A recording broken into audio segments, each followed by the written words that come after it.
Grazie colleghi di Udine, buonasera a tutti. Dalla redazione del Veneto andiamo subito a presentare due ospiti di oggi. Alla mia destra c'è Emanuele Prataviera, anzi lo dovremmo d'ora in poi chiamare l'onorevole Emanuele Prataviera perché è neoeletto deputato della Lega Nord, come sappiamo insomma vive nel Veneto orientale, dove peraltro appunto è anche segretario del Carroccio nel Veneto orientale. Entriamo a parlare di politica perché c'è stato insomma un'importante iniziativa da parte del segretario della Liga Veneta Flavio Tosi, che ha inviato una serie di lettere di richiamo nei confronti di molti esponenti anche molto importanti della Lega Nord. In particolare parliamo anche del governatore Luca Zaia, di Massimo Bitonci, che era stato appunto avversario dello stesso Tosi nella sfida per la segreteria veneta,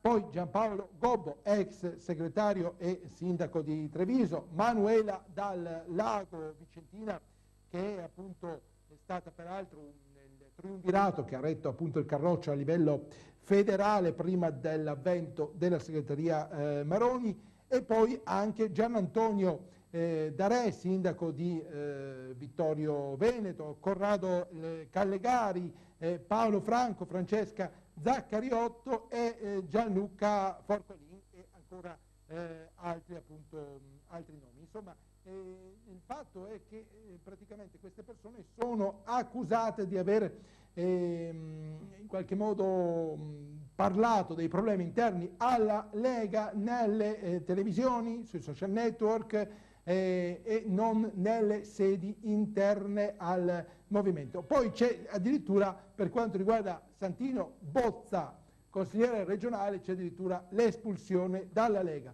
Allora di questo anzitutto parliamo con Emanuele Prataviera, neoparlamentare. Dunque sono provvedimenti giusti, è giusto insomma che a un certo punto ad un politico venga chiesto che il dibattito avvenga solamente appunto nelle sedi di partito e che magari non possa finire attraverso i giornali, le televisioni, ma anche insomma appunto diciamo i social network. È chiaro che magari uno su Facebook scrive anche una propria opinione, anche un'opinione di dissenso rispetto a una linea di partito. Non è normale che sia così.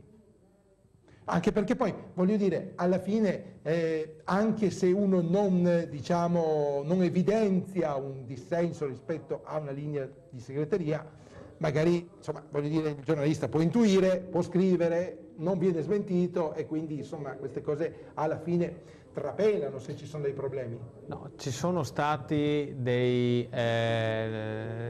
chi è militante della Lega sa che il regolamento prevede che ci sono i luoghi e i posti in cui fare il dibattito. Questo non è avvenuto, non è che è trapelato delle notizie ai giornali di ciò che si è discusso.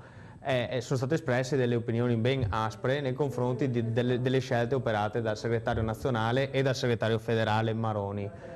C'è stato un congresso a luglio che ha stabilito che questa fosse la strada, quella di cercare di fare gli interessi del nord attraverso la costituzione di questa macro regione, e questo ha necessitato l'alleanza con Berlusconi, e una parte di queste motivazioni hanno poi fatto perdere credibilità agli occhi degli elettori del nostro movimento. In realtà il nostro è un progetto politico serio che vuole appunto affrontare le questioni che sono rimaste ancora irrisolte e che sono motivo reale per cui la gente ha perso fiducia nel nostro partito. Noi abbiamo una responsabilità enorme, che è quella di rimettere in piedi il territorio, perché parliamoci chiaro, alla gente non interessa nulla o poco di queste cose. È un gran bel teatro, divertiamoci tutti, ridiamo se serve, ma poi la gente fuori sta iniziando a morire di fame, perde il lavoro, perde la propria stabilità economica, e io credo che queste siano le cose da affrontare subito. Chiedo alla regia se ci sono dei problemi, perché vedo nel monitor che ci sono delle immagini che non va bene. Però posso concludere brevemente l'intervento. Evidentemente c'è un'interferenza che non... Concludo anche brevemente, perché certo, poi capisco che ci sono dei tempi stretti. Voglio dire questo, noi siamo, tutte le persone che hanno ricevuto questa lettera e anche chi l'ha inviata, il sottoscritto e tutte le persone che lunedì sera... Non ha ricevuto la lettera? No. No, ma sono un membro della Lega Nord, io e ho partecipato a quel direttivo nazionale in cui si è deciso questo, tra l'altro in 15 secondi, molto velocemente. I giornali non hanno scritto le altre 4 ore di riunioni cosa si è detto, cioè come ripartire, come affrontare i problemi, come dare delle risposte. Questa è la cosa che un po' fa rabbia per chi fa politica e ci crede come me. Io dico questo, ieri sera fino all'una sono stato con gli artigiani, giovani artigiani della provincia di Venezia a lavorare, a cercare di capire come venirne fuori affrontando concretamente i problemi. Oggi pomeriggio ero da un docente universitario a Padova per ragionare di questi riassetti. Ho già rincontrato degli albergatori che avevo incontrato durante la campagna elettorale per iniziare a costruire assieme il percorso. Io credo che quello che dovremmo fare noi è questo, non abbiamo tempo, perché oramai